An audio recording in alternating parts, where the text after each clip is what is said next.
सभी भाइयों से एक बात बोलना चाहता हूँ जिनकी एक या दो या तीन बहन है। मेरी एक एक बात को बड़े ध्यान से सुनना मेरे भाई। अपने उस बचपन को याद करना जो तुम और तुम्हारी बहन साथ में बिताए थे। अपनी उस बात को याद करना जो तुम्हारी बहन और तुम्हारे बीच में नोक-झोंक हुआ करती थी। उस लड़ाई को याद करना जो तुमसे लड़ने के बाद तुम्हें रोता हुआ नहीं देख सकती थी। वो बहन होती है। जो इतना प्यार था तुम्हारा उसका बचपन में, आज वो सिर्फ तुम्हारी शादी हो जाने के बाद खत्म हो गया।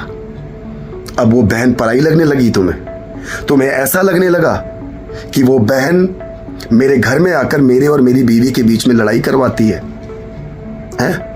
आज तुम्हारी बहन इतनी बुरी हो गई कि तुम अपनी पत्नी की आंखों से अपनी बहन को देखते हो।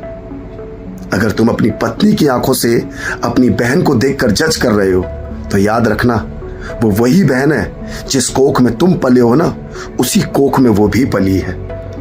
वो भी उसी माँ की बेटी है जिस माँ के बेटे तुम हो। आज उसमें इतनी कमियां हो गई कि तुमने उसको उसके ही ससुराल में छोड़ दिया। एक बार भी याद तक नहीं करते हो कि उसके ऊपर क्या बीतती है। बिना भाई के, बिना माँ के, बिना बाप के एक लड़की जिंदा लाश बनकर रह जाती है ससुराल में। याद रखना इस बात को।